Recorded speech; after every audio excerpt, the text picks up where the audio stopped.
we're going to be talking about a post-exploitation tool, but we just have an extra little add-on of this O-Day.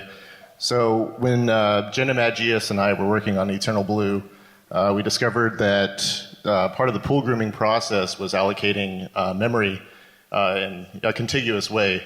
And by abusing those memory allocations, we were able to come up with an attack that we're calling SMB Loris. It's similar to the slow Loris attack that is for HTTP servers. So with that, a single machine is able to open many connections. Hold on, I just want to show the flags here.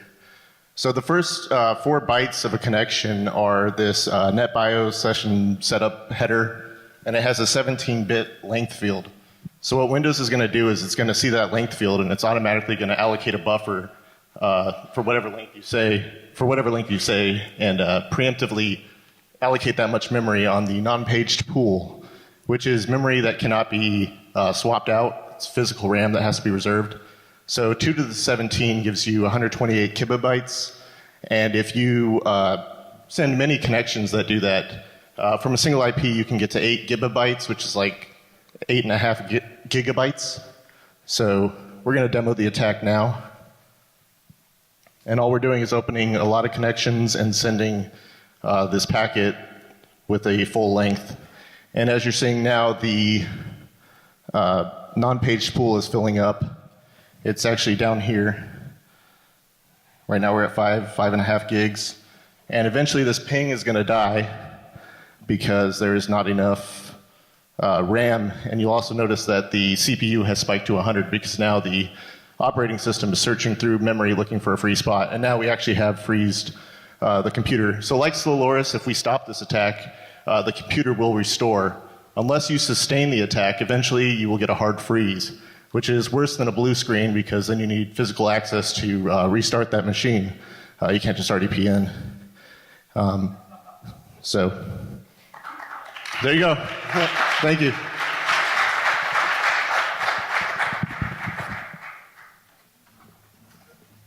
Oh, and I just want to mention that we did report that to Microsoft Security about 60 days ago.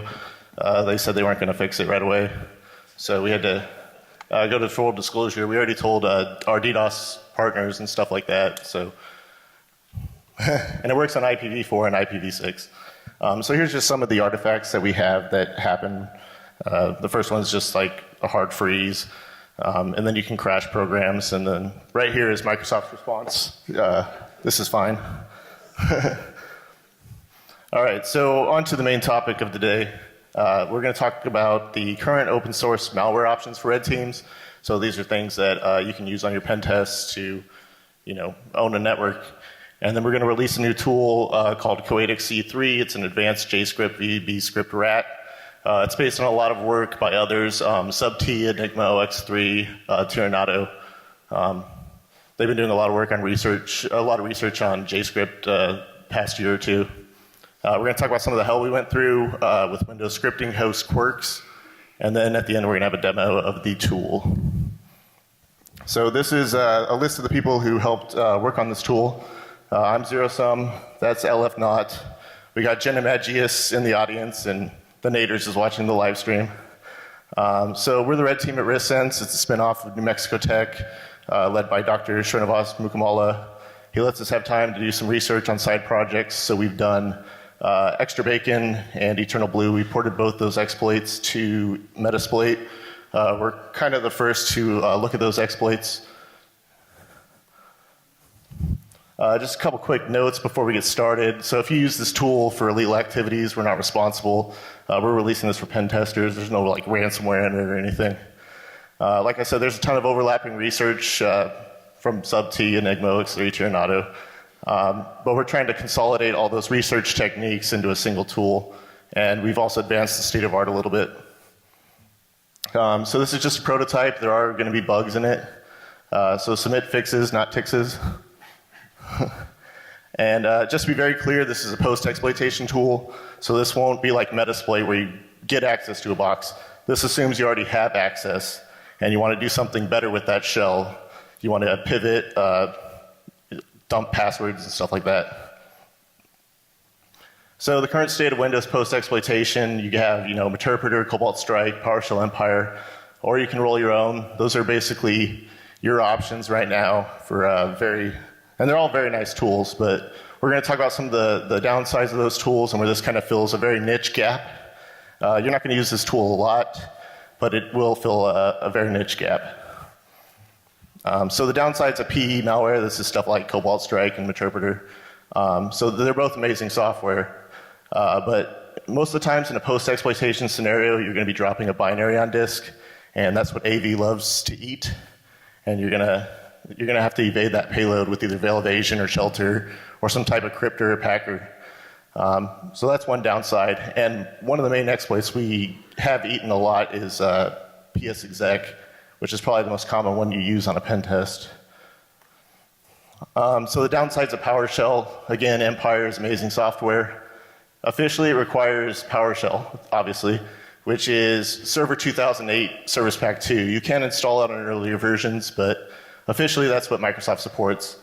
And PowerShell Empire also uses some features that are in modern .NET. So I've actually had the case where I compromised a box and had PowerShell on it, tried doing an Empire stager, and it failed with an error. Another very bad downside of PowerShell is that it is a first-class citizen in the logs on Windows. So that's one thing you need to realize when you're using PowerShell is you are filling up the logs. So we've made a tool made out of JScript and VBScript. It works on Windows 2000 Service Pack 0, possibly earlier. The main benefit of that is that the Windows script host, unlike PowerShell, is baked directly into the Windows core, unlike PowerShell, which was like bolted on later. So it's a little bit harder to limit. And we found some creative use of the default EXEs that are in the system folder. And we also found some ways to execute completely in memory, so there's no dropping to disk. And that's the main benefit of PowerShell. Get some water. So the downsides are that there is no access to the Windows API. The only thing you get is COM objects, which I'll talk about in a second. There's also no real threading, so when you have an agent running, you might want to run multiple jobs at the same time and have them report back. There's no threading in JScript. It's also missing a lot of standard functions like base64. You can use certutil and some other utilities that are default installed, but they're not on all versions of Windows. And then what's really bad is all the strings are UCS2 wide Unicode. So when you insert struct or shell code in memory, it's going to fill it with null bytes or even just totally clobber all of your strings, and you're not going to have the same shell code that you put in that you thought you had. So COM was kind of this big idea from Microsoft that you could write a class in one language and then instantiate an object in another language. So what they did was write a lot of COM objects in C, and then now you can use them in JScript and other scripting languages. So it's language neutral, object oriented. It has a very spelled out binary interface, and it's distributed, so you can actually instantiate objects on another server and then use them on your local host, which actually leads to a lot of pivot opportunities. It's an arguable precursor to .NET. It has slightly different goals than .NET did, and .NET has a lot of tools that help you interact with COM. And it's also found everywhere in Windows. It's in its own its own registry hive. It's the HC or HK current classes or classes. So this is an example of instantiating a COM object in JScript. So what we've done here is we've instantiated this object called HTML file. And like I said, we don't get access to Windows API, but we get access to all the interfaces that this COM object exposes. And from that, we're actually able to scrape the clipboard by going to the parent window and getting the text. So we originally started this project back in October using VBScript. VBScript and JScript are basically the same thing at the end of the day. They just have slightly different syntax and a couple other things. One thing that's really bad is that VBScript has an insane error handling thing where you have to do on error, resume next at every function scope, and then for every instruction that you run, you have to check if there's an error condition. So there's no like try catch blocks that you get in JScript. The other thing that we ran into was Schlemiel the painter problem. So this is a problem with string indexing. Normally for string indexing, you want O of 1 lookups, so you want to look at the 100th element in the string. That's O of 1. With JScript, it counts from the beginning of the, or with VBScript, it counts from the beginning of the string. So you actually get O of n factorial to traverse the entire string instead of O of n. So Genemagius he solved the hardest problem in computer science when we just moved the bucket with us. So every 1,000 iterations, we moved the start of the string pointer up. While working on this tool, we researched GNU Readline, which is an interactive shell for Linux and Unix systems. So in Metasploit, what happens is as shells start to rain in, your input is getting overwritten by all those shells raining in. So we were able to redraw every time a shell came in and not mess up your input. And that's just that picture's just an example of kind of the bad input. We committed it in PR 7570 to Metasploit. They've actually commented it out. They have to support Windows and some other systems, so there was a couple bugs there, but we're only supporting Linux. So I'll talk about some of the terminology before I talk about how we architected this. So a zombie is a hook target. It's basically like a session in Meterpreter or an agent in PowerShell Empire. A stager is a web server that we use to have the C2, C3 server. And then an implant just starts one or more jobs on a zombie. And then a job, we figured out a way to fork. And so you can have simultaneous jobs running. And then they report back to the server. So this is done by a plugin class. There's two types of major plugins, or stagers, which spawn web servers, and implants, which start jobs. They all have a load method, which has variables. So these are like things that you set, Meterpreter kind of. All we do is a simple string replace for tilde and the variable name inside of JS files. And then they also have a run method, which, like I said, starts an HTTP server or starts a job. The job class is what you instantiate from implants, and they have a report handler, so when the job reports back to you, you're able to handle that. And then we also implemented a standard lib.js file, which kind of abstracts a lot of that comm stuff for you, so you can run commands, upload, download files, and perform those HTTP communications. We have all the standard implant categories you would expect. You can pivot, so move from machine to machine. Persistence, so you can, if a machine reboots, it'll still call home. Managing utils are kind of like, they'll let you enable RDP or run commands, download, upload files. Elevate is a whole class of UAC bypasses. So that's the run as administrator box on Windows. Gather will scrape credentials out from the hives, like NTLM hashes. We actually wrote a TCP scanner, which I'll get into in a little bit. We have a fun category like PowerShell Empire does. They play AC/DC's Thunderstruck. They blast the volume to play that. We do that, but we do the Cranberry Zombie song. And then we also have Inject, which is a whole category where we figured out how to break free of the COM chains and get to the Windows API. And from there, we do reflective DLL and Mimikatz and stuff, and we have a cool demo. So stager architecture is generally in a post-exploitation setting, you're going to hook by a manual command. That's what you do with PowerShell Empire. You just run a command and then it calls home. You can hook from IE if someone, so you can fish somebody, and if they click yes, run this, all these ActiveX objects, it'll work. Also Office macros, you can do a stager that way. So all we're using is a simple HTTPS threaded server in Python as the main C3 server. So you get encryption through TLS or SSL. There's a caveat there, a couple caveats. So one is older versions of Windows won't have TLS enabled, so you'll have to fall back to SSL. And the other one is you need a valid certificate, so you'll have to call home to a domain that you own a certificate for. And how we do the call home is we do a long pull. So this is kind of the old way of doing AJAX before WebSockets, is you call home to the server, and then the server hangs you for like a long time until there's a job to be done. and it tells you that job, and you run that job. So there's a couple problems with that. There's no problem with hanging forever, because once you go into the COM object and you run that, you're in COM world. It's outside of your script context.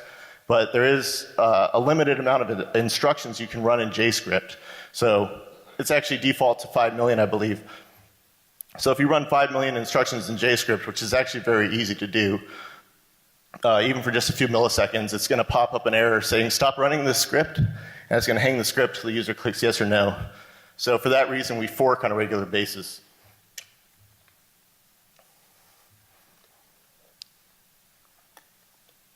So the first time you call home to the server, you're not going to have a session ID. It's going to assign you a session ID, and it's going to fork to a special job called stage. That stage is going to do that long polling process I was talking about until it gets a job ID. When it gets that job ID, it's going to fork that special stage job again, so we don't use too many instructions, and then it's going to fork the job. And then when that job calls home, it's going to have both the session ID and the job ID. So then it's going to send the job payload, which is going to do some work. It's going to report back to the server about that work, and then it's just going to strictly exit. So some of the stages we have, we do have the traditional way of running JScript and VBScript through CScript or WScript. These require dropping a file on the disk, so antivirus can catch that pretty easily, and you can always disable the Windows script host. An interesting stage that we have are MS HTA, HTML applications. So these are kind of like a weird IE security zone that lets you get access to the registry, the file system, the command shell. And the payload for that is really tiny. It's the tiniest payload we have. All you do is run MS HTA and then a URL. And then it's going to call home without a session ID and get assigned one and all that. So with these HTML applications, they're going to pop up like a little browser window. So we experimented with many techniques to try and hide this window. The best that I could come up with, and I really did a lot of experimentation, was I moved the window 2,000 pixels off the screen, resize it to 1 pixel, and then I blur it so it doesn't steal focus. And then also there's some XML that we can do to hide it from the taskbar. I thought this was really bad until I looked at some malware samples that were doing the same thing, so I didn't feel as bad. So run-DLL32, this kind of abuses the way that run-DLL32 parses the DLL it's supposed to run. So in this example, it's loading the mshtml.dll and it's running run HTML application on it, which is the same thing that mshta does, only this is a little bit more hidden. Now, when that function gets called, it's going to parse the entire command line, and it's going to see it starts with JavaScript : and it's going to start executing JavaScript. So actually, our mshta stager, as soon as we fork, we go to this one because it has less window visibility. Another one that, another stager here that SubT rediscovered is called com plus scriptlets. They still get written to disk, but it's this program called regserver32.exe, which is supposed to assist you in installing com stuff. You can actually feed that a URL, and it's going to go fetch that scriptlet, and then it's going to run some JScript. So this is actually a stager that's present on Windows 2000. mshta is not. Maybe it is in a service pack, but at the beginning it's not. So there's a couple ways to run commands. The most common way is through wscript.shell. It has 2 ways to run commands, either exec or run. Exec gives you access to standard out and standard error for all of that process's output. The only problem is it's going to flash a little command.exe window, so it's not good.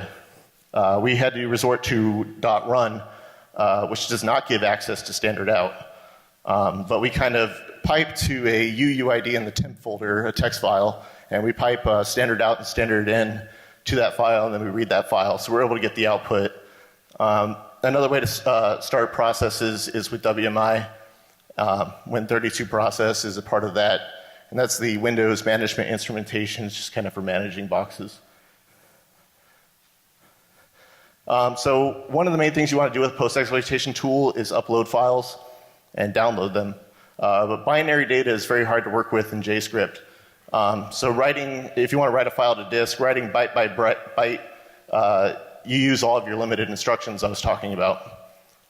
So what we do, one way you can do that is you can write the response body stream directly to an adodb.stream. The only problem is, as you can see, you get an error that says safety settings on this computer prohibit accessing a data source on another domain. So this is part of that IE security zone sandboxing I was talking about. So what we do is we create a temporary ADODB object in memory. We write that stream to that object in memory, and then so now it's on our domain or whatever, and then we're able to write that to file. So this is just some boilerplate code that just lets you write directly to file without using a lot of instructions. Another problem we encountered was with downloading files. So this is when you want to get a file. It's on the zombie. You see X-rays. You see something interesting on the target. You want to download it to your machine. You're going to do that by having it send an HTTP request, sending an octet stream, which is going to have all that binary data. The only problem is that Windows is going to double encode that data. So through some reverse engineering, we figured out it was encoding it with Windows 12.5.2 encoding first, and then UTF-8. So we saw that the binary data did not match up when we got it back.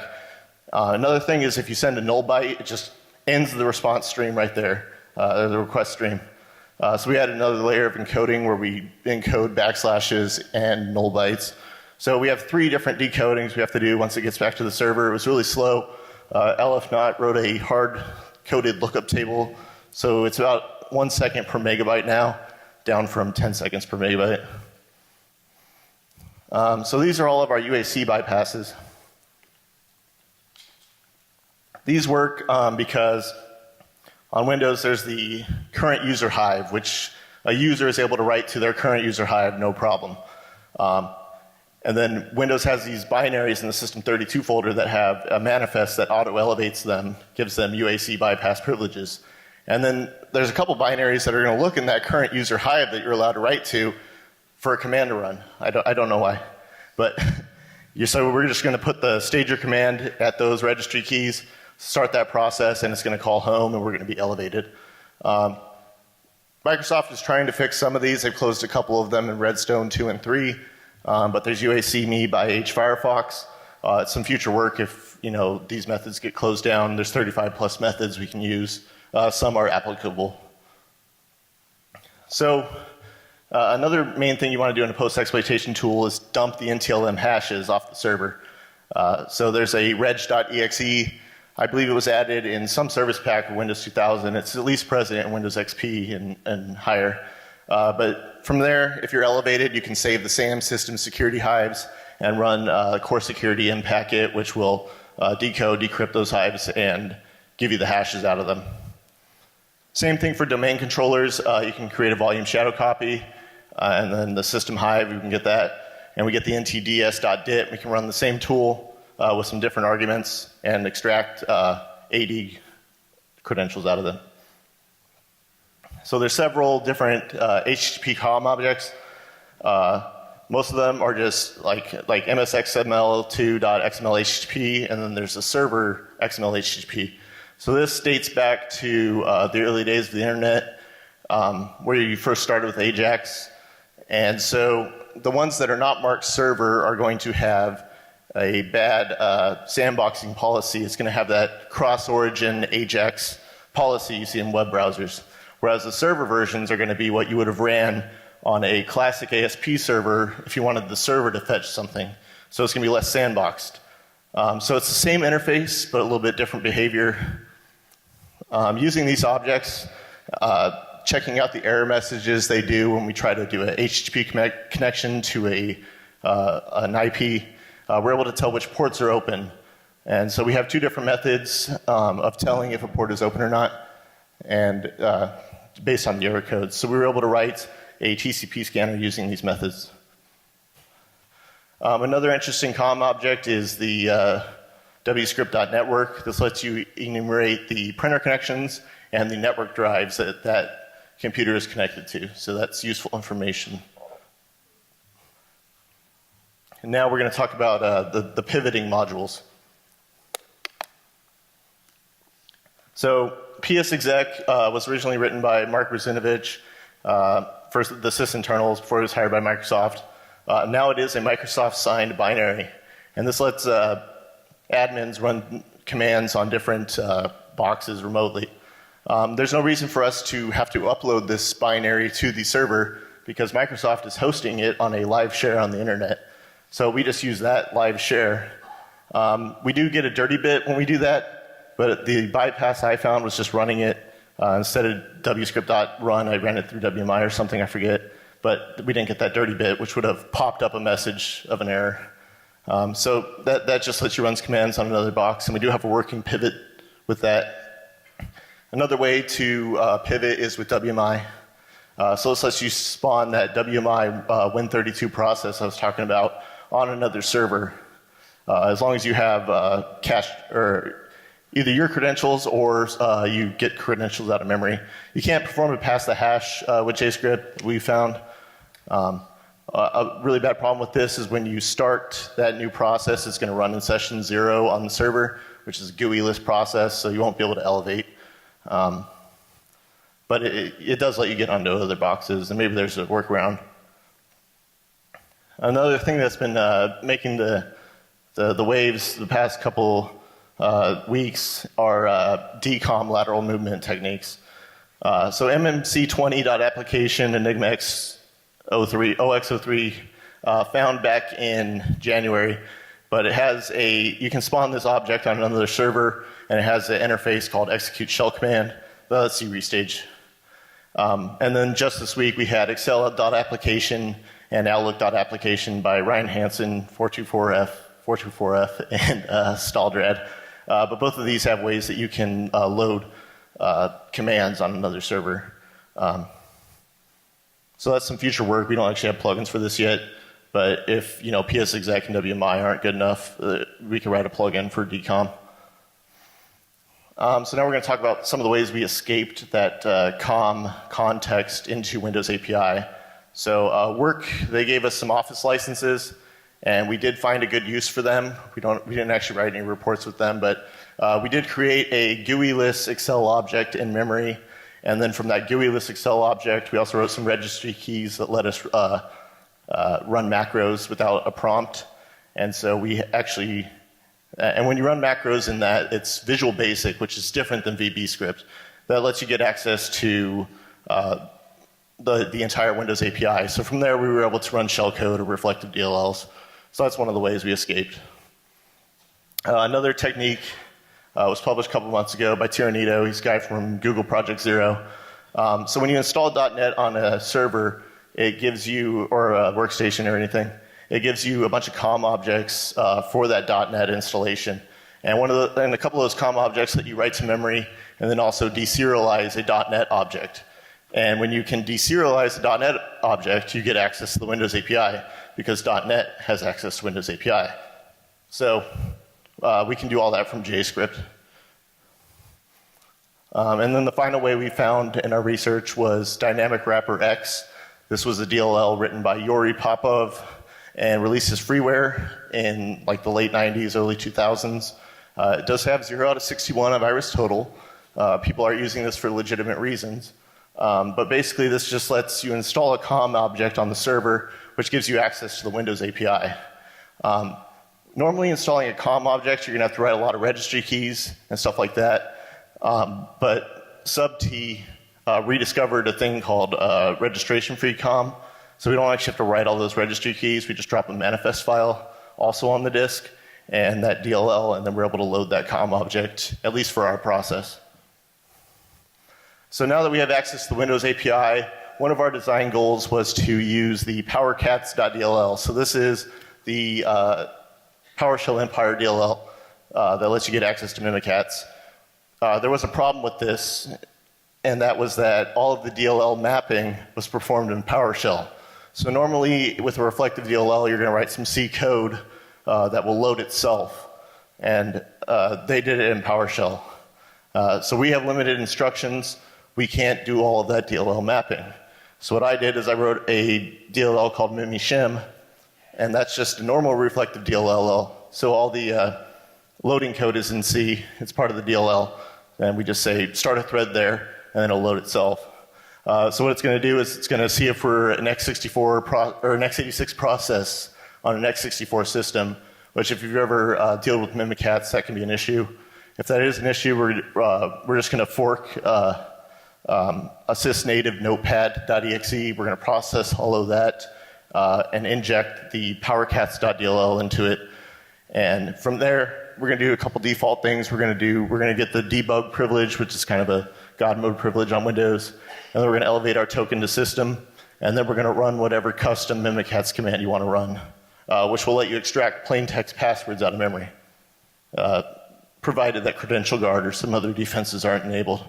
And with that, I'll let Alif not run the demos. I heard you guys like live demos.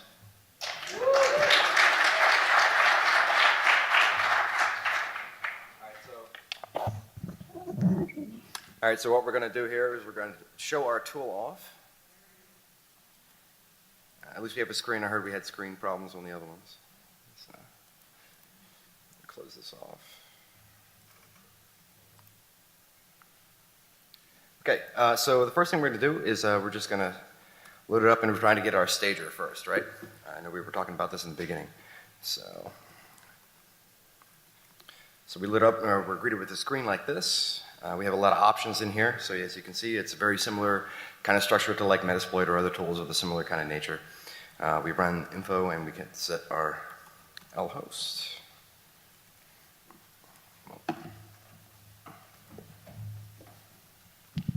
This is a local host internal network for a domain that we have here on a couple of VMs right now. Yeah, the only reason why he's setting his lhost manually is because we have a weird network setup, so we're not on the internet. Normally it'll try to go to 8.8.8.8 and get your IP, your local IP automatically and spawn a stager there.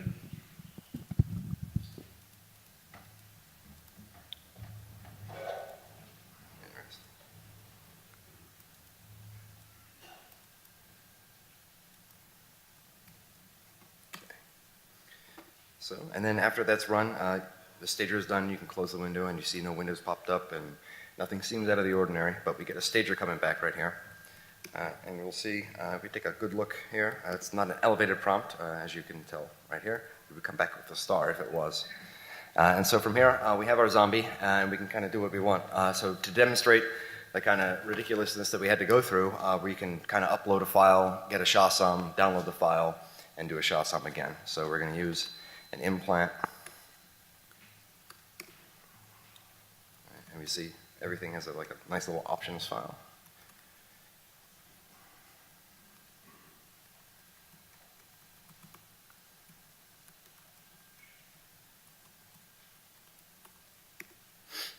Okay.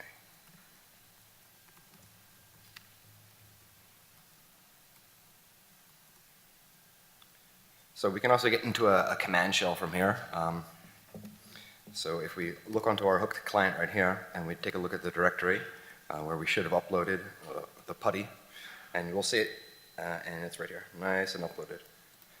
We'll open up a local window right here, and we'll do a SHA-SUM of the actual putty file. We'll see this is a SHA-SUM right here, 8.1, and ends with 5e. And so now we will download the file from the victim client right now, the one that's hooked.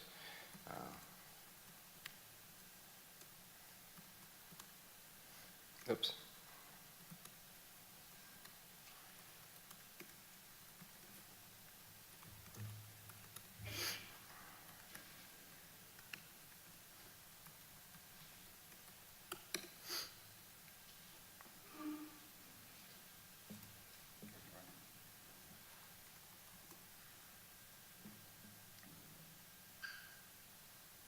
And so we have our file right here.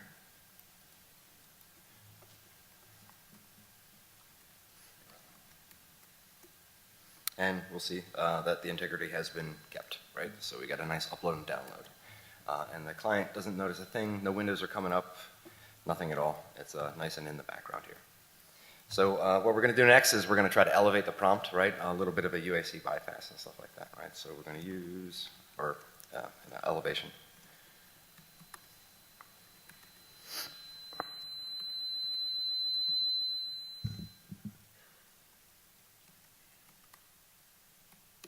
So if everything goes right, we should see a shell come back with a little bit of an elevated type of thing. It looks like we're coming back.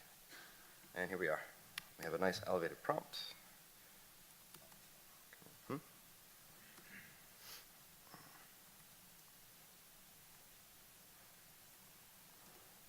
Oops. There we are. And we are high level. All right, so from here, you could kind of move around and try to pivot across the network. I know we were trying to explain to everybody the ridiculousness that it had to do for kind of TCP scanning and everything along that line. So what we could do is we could try to find another victim, and we could scan them, look for like an open port 445, and then try to migrate and pivot, right? Or pivot, just pivot this time. So we're going to use another implant for this.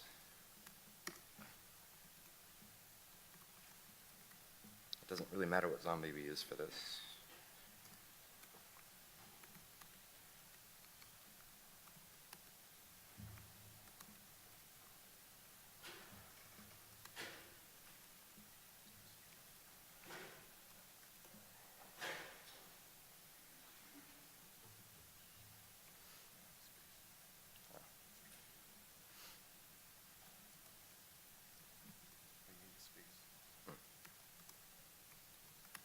There we go.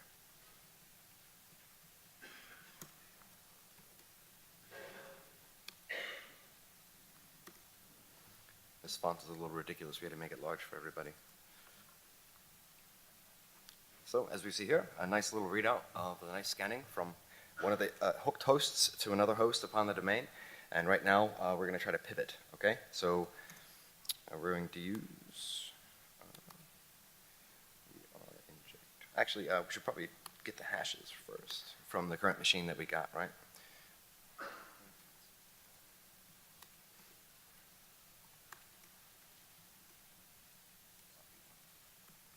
We're going to use the elevated zombie with the elevated privileges to kind of dump the hashes here. And here we go. We got the hashes from the hash machine.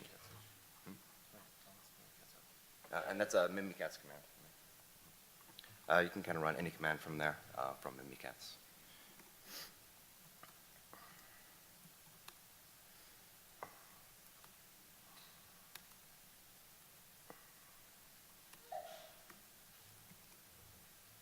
So right now we're going to kind of pivot from the one machine that's compromised, and we're going to pivot and we're going to get a stager on the next machine within the domain, right? We, as you see, we got the credentials from mimikatz, and so we're assuming we got a plain text password or something along that lines, and we're going to move on to the next machine. So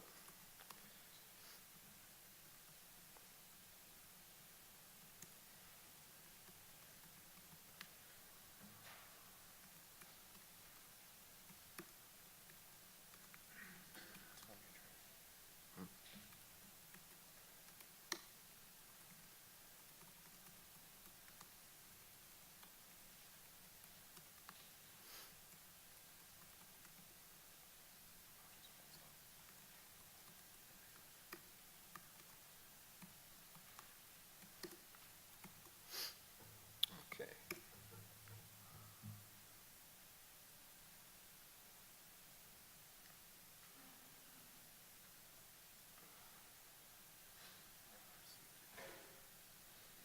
And here we go. We pivoted throughout the network, and we moved, and we can see a command shell. We take a look here. We take a look at who am I. And we're here on the machine, pivoting through the network, nice, and through all these nice little COM objects and everything here. So, yeah.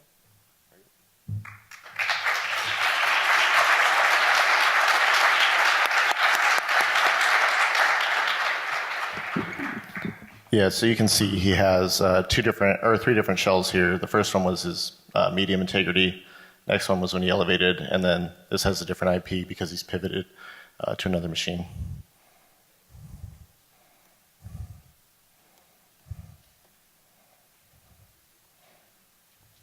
Where's it? Where's the shell?